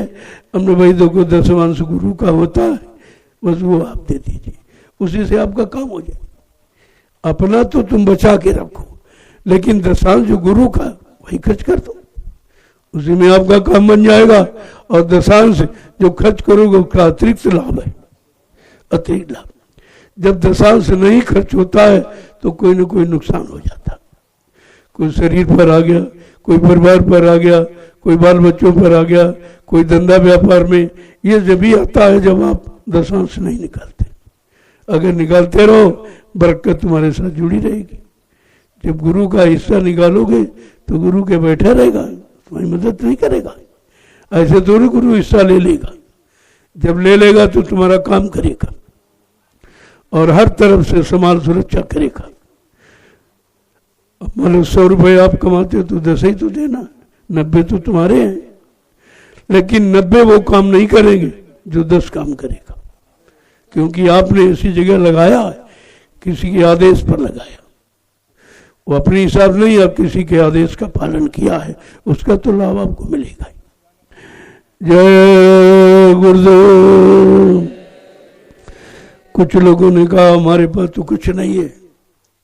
हमने कहा तुम्हारे पास है, जब हो जाएगा तब बताएंगे आपको कि आप फावड़ा उठाओ और पेड़ों की गुड़ाई करो, गुड़ाई करो, इसकी सफाई करो, घास उगाई। तुम्हारे पास भी ऐसा नहीं है, पैसा तो हर एक फेंक देगा, लेकिन सेवा करने का समय सबके पास नहीं होता, वो आप करिए। ऐसा तो है ही नहीं कि किसी के लिए मतलब कोई हो ना, सबके लिए सब व्यवस्था, सबके लिए सब व्यवस्था। कुछ लोग कहते हैं कि माँ हमारे काम करने के लायक नहीं, तो हमने कहा तुम रखवाली करते हो, 10-15 लोग वहाँ रहो, भोजन भंडारे से एक आदमी ले जाए, अपना खाओ, भजन करो, करना क्या आपको? ये क्यों कहते हो कि हम कर नहीं? यहाँ सबके लिए व्यवस्था है, सिर्फ करने का भाव होना चाहिए। जय गुरुदेव। अब जो लोग कोई सेवा अपनी करना चाहते हैं तो कर सकते हैं। कोई रह गया हो, छूट गया हो कल, और नहीं तो जन्माष्टमी के पावन पर्व पर नए लोग आ रहे हैं, वो सब अपनी व्यवस्था करके आएंगे। और तुम जब घर जाओ तो अभी तमाम कार्यक्रम आ गए हैं। हम जैसे पूर्वांचल में एक कार्यक्रम है 15 सितंबर का, तो पूर्वांचल के जितने जिले हैं वो सब वहाँ कर सकते हैं। मैं खुद ही तुम्हारे पास पहुँच जाऊँगा, आपको किराया भाड़ा नहीं खर्च करना, वही किराया भाड़ा ही दे दोगे, उसी में आपका काम हो जाएगा। ऐसा नहीं है, व्यवस्था सबके लिए। पहली बात तो आपको बुला लिया जाता, आप किसी स्थिति में नहीं होते हैं, कोई धनाभाव और किराया भाड़ा नहीं, तो हम चल के खुद ही मिल लेते हैं। ऐसा तो नहीं है कि आपको किसी सेवा से वंचित नहीं रखा जाता। जय गुरुदेव। वैसे ये समय इसमें उद्घाटन समारोह में बहुत लोग आ रहे हैं, क्योंकि सबको पता चल गया कि रामशाला गांव के अंदर में जय गुरुदेव आध्यात्मिक सेवा आश्रम का निर्माण हो गया, और वो आपके धन से हुआ। मेरा देखो उसमें कुछ नहीं, मेरे पास तो कुछ है ही नहीं, हम लगाएंगे क्या? वो आपका धन लगा हुआ है और आप ही ने उसमें परिश्रम किया है। मैं तो बुढ़ा हूँ, कोई परिश्रम भी नहीं कर सकता, लेकिन आपके धन की व्यवस्था रखता हूँ, उसकी सुरक्षा रखूंगा। वो इधर उधर कोई नाजायज नहीं खर्च कर पाएगा, और अगर कोई चोरी से कर लेगा तो नुकसान हो जाएगा उसका। पहले बता देता हूँ कि आपका भारी नुकसान हो जाएगा, तो कभी छल कपट मत करना। इस धन में जो गरीबों का धन है, किस तरह से पेट काट काट कर अपने बच्चों में खर्च ना करके सेवा देते हैं। अगर इसका कहीं आपने दुरुपयोग कर दिया, अपनी इच्छा से खर्च कर दिया, तुम्हारा भारी नुकसान हो जाए। और लोग नहीं मानते, हो गया अभी कल ही वर्षों की बात, अब उसका नाम नहीं बताऊंगा, नहीं उसको और कष्ट होगा कि हमारा अपमान कर दिया इतनी बड़ी सभा में। लेकिन उसने कुछ जताया तुमने कहा नहीं भाई, हमारा तुमने खुद ही नहीं दिया। जो कार्यक्रम आपने करवाया तो वो साउंड वालों को और मंच वालों को, रथ वालों को और ये मतलब टेंट वालों को कुछ दिया जाता, इन्होंने एक पैसा भी नहीं दिया और हमसे मांगने आ गई। तुमने कहा ये क्या करते भाई, तुम्हें तो देना चाहिए। और मांगने आ गए, उनका नुकसान हो गया, नुकसान हो गया तुरंत। अब वो हैं यहीं पर, समझ लेंगे खुद ही, हम क्यों नाम बताए। कहने का मतलब है कि जब कार्यक्रम होता है और जो लोग सेवा देते तुम्हारी इसी काम में तो लगती है, वो भी तुम्हारी रह गई, कुछ दिया ही नहीं है। अब क्या हमसे झगड़ा किया जाता। उन्होंने ये नहीं सोचा ये सब लोग आए हैं और एक सप्ताह को जा 10 दिन यहाँ समय दिया है और हम इनको कुछ नहीं दे रहे हैं, यानी मतलब ये डीजल लगा के आए तो डीजल तक भी नहीं दिया, कुछ नहीं दिया, वो खाली बिल्कुल एकदम। हमने कहा ठीक है, जैसी भावना है वैसा मिलेगा आपको, तुम्हारी तरक्की रुक जाएगी, दोनों तरफ की, आध्यात्मिक भी रुक जाएगी उधर, ये भी रुक जाएगी संसार वाली भी, क्योंकि ये धन वो मेहनत करते, ये लाइट वाले कितनी मेहनत करते, कितने गड्ढे खोदते हैं, कैसे लगाते हैं और तार फैलाते, तमाम नुकसान हो जाता, कहीं बल्ब टूट गया, कहीं राड फूट गई, कहीं तारे मतलब टूट गया और कहीं यूनिट खराब हो गया, कहीं कुछ बरसात में बड़ा नुकसान हो रहा। अब 1 महीने से सेवा कर रहे हैं यहाँ, वैसे उनकी सेवा है तो सबसे बड़ी चीज़ है, लेकिन फिर भी कुछ मिलना चाहिए उनको। समय निकाला है परिवार से और जो सेवा में प्रेमी आए हैं उनको भी कुछ मिलना चाहिए। तो ऐसा नहीं मैं खाली नहीं लौट डालता हूँ, तुम्हारी सेवा भी बनी रहे और तुम्हारे परिवार का खर्चा भी चलता रहे, इन दोनों बातों को ख्याल में रखा जाता हूँ। जय गुरुदेव। इसलिए आज ये अंतिम कार्यक्रम था, आज आपका अभियान पूरा हो गया और निर्विघ्न हुआ, कोई विघ्न बाधा नहीं, जबकि घोर बारिश का समय है, लेकिन बरसात यहाँ से टलती रही, कोई भारी बारिश नहीं जिससे आपका कुछ नुकसान हो, केवल ठंडक पैदा करने के लिए बरसता था, चला जाता। आसपास में बहुत बारिश हुई लेकिन यहाँ नहीं हुआ, यहाँ उतनी हुई जितनी जरूरत थी आप कि ठंडा मौसम, वातावरण ठंडा कर दिया कि आराम से आप सेवा भी नवाजित हो।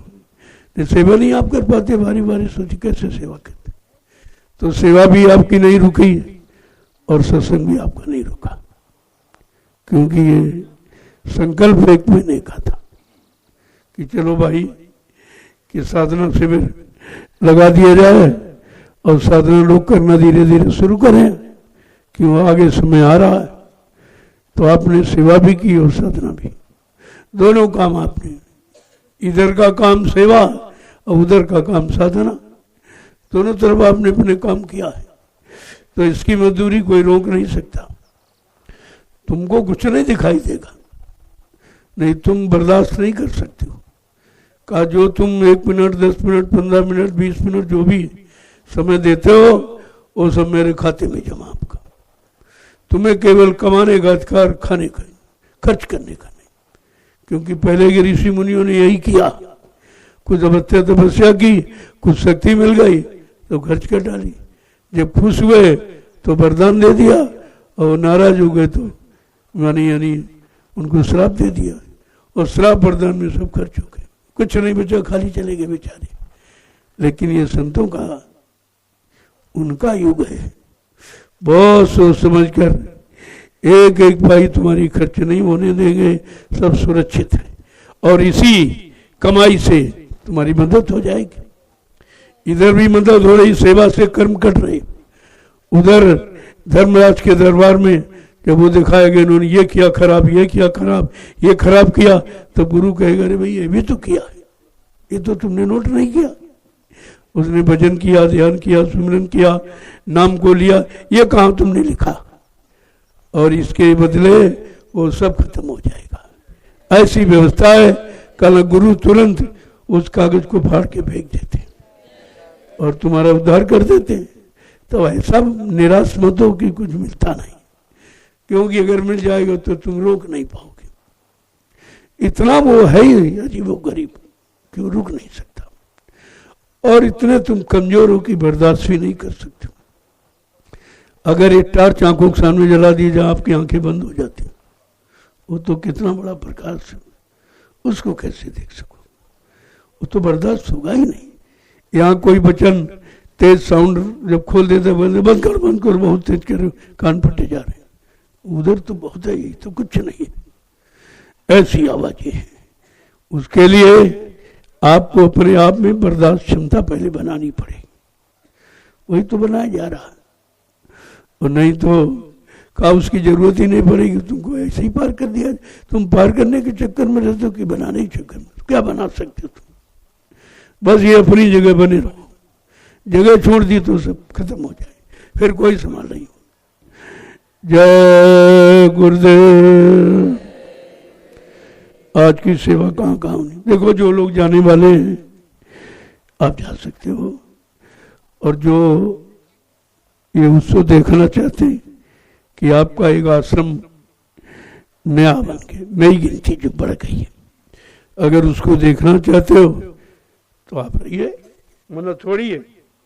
इसके लिए कि संख्या बढ़ेगी तो भंडारों को आमंत्रित कर दिया गया, जितने हैं इतने और आ जाएंगे तो आपको भोजन की कमी नहीं होगी।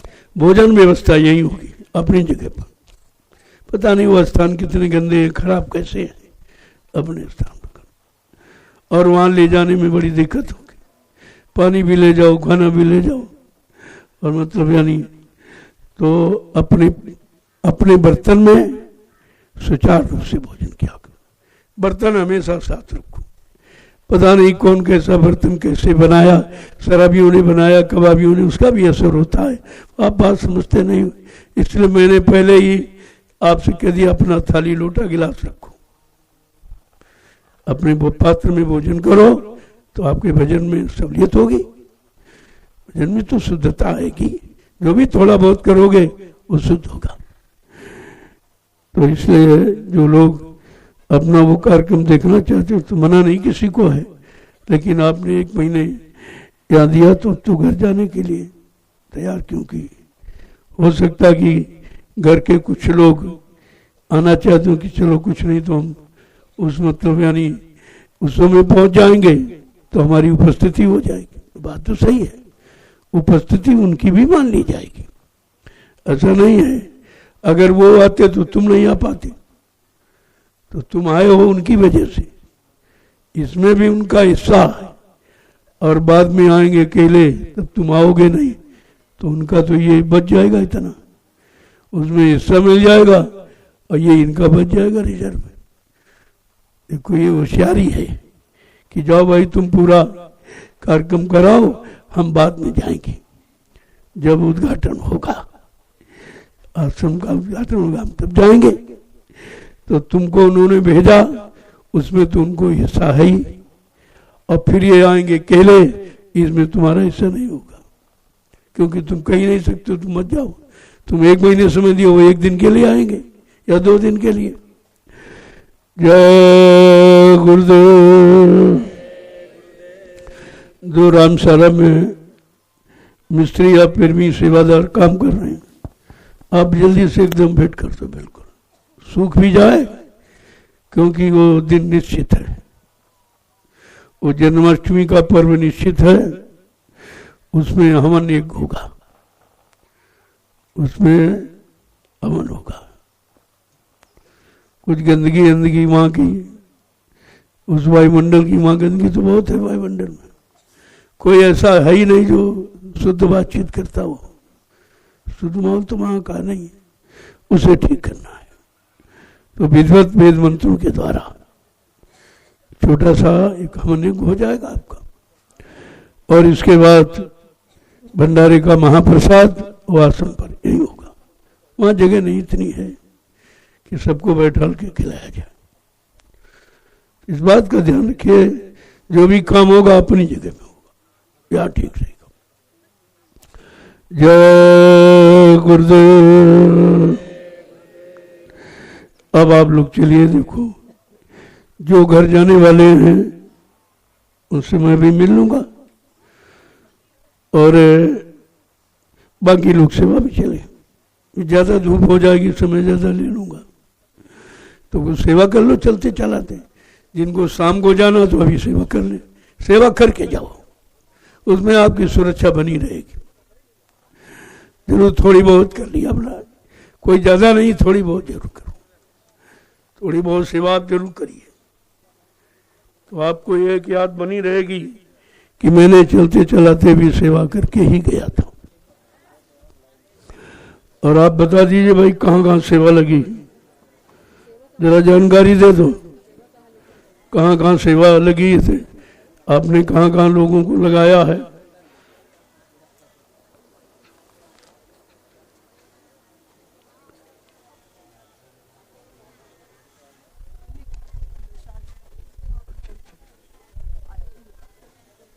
ठीक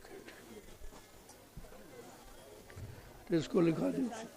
हाँ उसमें लिखा दे, नहीं बगीचे में लिखा, बगीचे की सेवा लिख।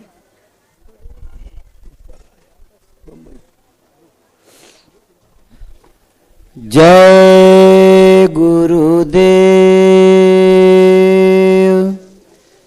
जय गुरुदेव, जय गुरुदेव। सत्संगी प्रेमी भाई बहनों ध्यान दें, आज की सेवा में कल जो प्रेमी जहां जिस सेवा में लगे थे वो सेवा अगर पूर्ण नहीं हुई है तो आप लोग वहीं सेवा के लिए जाएंगे।